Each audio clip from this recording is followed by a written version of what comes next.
Okay, let me ask you something. Are you totally tired of workflow friction when you're dealing with data? Just imagine you're right in the middle of a complex project. Maybe you just lost your notebook state, or you're pulling your hair out trying to stitch together clunky PySpark data frame readers literally just to check a single column value.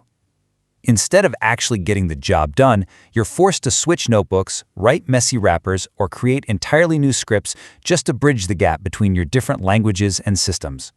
Well, welcome to this explainer, where we are going to eliminate that friction entirely using Databricks magic commands. Let's get into it. Here is our quick game plan for today. We'll start with fixing your Spark workflow, then move into mastering core language magics, followed by system, files, and configurations. After that, we'll try it yourself with some real workflows, go over some pro tips and common mistakes, and finally wrap up with 3 key takeaways. All right, kicking things off with Section 1, Fixing Your Spark Workflow. As data engineers, we hit a wall all the time when we try to combine documentation, code, and system operations into one single place. We've all been there, right? You're cruising along in a Python notebook and you just need to run one quick, simple SQL aggregation. Or maybe you're prototyping and bam, you hit a super frustrating module not found error, forcing you into this messy terminal detour. Worse yet, if you're in a technical interview, fumbling around and writing extra scripts when a simple one-liner would do the trick, well, that can make an intermediate engineer look pretty junior. We definitely want to work smarter here, not harder. Enter our hero of the day, magic commands. These are special instructions that begin with a single % for a single line or a double % to apply to an entire cell. Now, what's absolutely crucial to understand here is that these commands are interpreted by the notebook kernel itself, not by Spark or Python. This means they act as a direct line to your environment. So, for example, dropping a single % Python at the start of a line evaluates just that specific line, while a double % SQL transforms the whole cell block into a native Spark SQL engine. It essentially gives you the superpower to instantly switch contexts, languages, and operations without ever leaving your active cell. It's a total game changer. Moving right along to Section 2, Mastering Core Language Magics. What's really fascinating about these core language switchers is how seamlessly they bring teams together. By simply typing %Python, %R, or %Scala at the top of a line or cell, you are forcing the notebook to interpret the following code in that specific language, completely ignoring the notebook's default setting. This is a massive time saver for cross-functional teams. You don't need a dozen separate notebooks anymore. Your data scientist can open a cell with %R to run a gorgeous ggplot visualization, and right below that, your back engineer can open a %Scala cell to execute a legacy Java virtual machine function. Everyone is collaborating in the exact same workspace. So the big question is how we string these together, right? Well, that leads us to what I call the ultimate handoff. Think about this workflow. First, you use %SQL. Hit enter, and write a quick select product sum of sales from transactions, just to get some exploratory data analysis done. Now, instead of writing a clunky PySpark data frame reader to pull those results, you just drop a %Python cell right below it and type df equals _schooldf. Literally, it is that easy. Databricks automatically stores the result of your very last SQL query in that _schooldf variable. It is a completely seamless, zero-friction handoff straight from SQL right into Python. All right, Section 3, System, Files, and Configurations. Let's talk file management. The %fs magic command is about to become your best friend. You've got subcommands like ls to list files, head to preview the first few lines, mkdir to create directories, and rm to remove them. This little command lets you interact directly with the Databricks file system or your linked cloud storage. Instead of clicking around the UI like a lost tourist, you just type %fs ls followed by your data path to list your files, or %fs head to preview the raw text of a CSV directly from your notebook. You can quickly inspect raw data files or debug a missing path without ever opening an external storage browser. Now, I want to pause here for a second because this is an absolutely crucial mentor tip regarding the %shell command. While %shell is fantastic for checking environment variables or downloading small test files using bash commands, it only runs on the driver node. Let me repeat that. It does not affect your worker executors. If you try to change file permissions across your entire cluster using %shell, it simply won't work on the workers. Keep this tucked away in your mind to avoid some massive debugging headaches down the road. Let's breeze through a few more utility magics that you're going to use constantly. %pip is an absolute lifesaver when you're prototyping, letting you install Python packages instantly without needing to restart the cluster.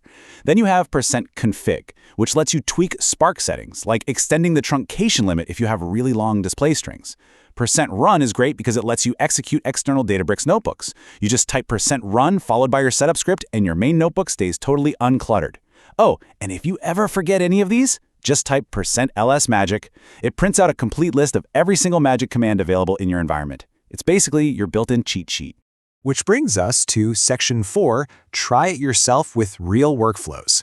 Let's say you're in an interview and they hand you this prompt. Show me the top 5 products by revenue, and then clean the nulls in the product column, all in one smooth flow. Take a quick second. Mentally construct the solution using the magics we just covered. How are you going to start? What language makes the most sense for aggregation, and which one is best for cleaning? Okay, here is the elegant way to pull this off. Forget writing those messy Spark SQL wrappers inside Python. Instead of typing out spark.sql with a giant string inside, you just drop a %SQL cell to aggregate those top 5 products natively. It's incredibly fast and readable. Then, in the very next cell, you switch contexts. You type %Python, followed by cleandf equals _SQLDF.fill_in a 0. Boom, you've completely bypassed all that boilerplate code. This is exactly what shows an interviewer that you know your magics, you know your SQL, and you can effortlessly transition into PySpark. Here's another pro workflow that interviewers absolutely love to see. Before blindly throwing a PySpark CSV reader at a file and, watching your cluster spin its wheels for 5 minutes before finally crashing, you inspect it first. Step 1, use %fsls to verify the file path actually exists. Step 2, use %fshead to peek at the raw text. Does it have a header row? Is it comma separated or tab separated? Once you've visually verified the exact structure of the file, step 3 is firing up %python to confidently write your spark.read statement. Honestly, it's a completely bulletproof workflow. Next up, Section 5, Pro Tips and Common Mistakes. So we touched on %pip earlier. It is incredible for one-off demos or quick prototyping, but using it in production notebooks, that is a terribly bad idea. Why? Well, if multiple teammates are using %pip to install different versions of libraries on the exact same shared cluster, you are going to trigger a nightmare of version conflicts. For true production environments, you should always be using cluster-level libraries or a dedicated requirements file. Keep %pip securely in the realm of your isolated experiments. We also need to clear up a super common mental model trap. Sometimes beginners will write %python, and then on the very next line, they'll write spark.sql.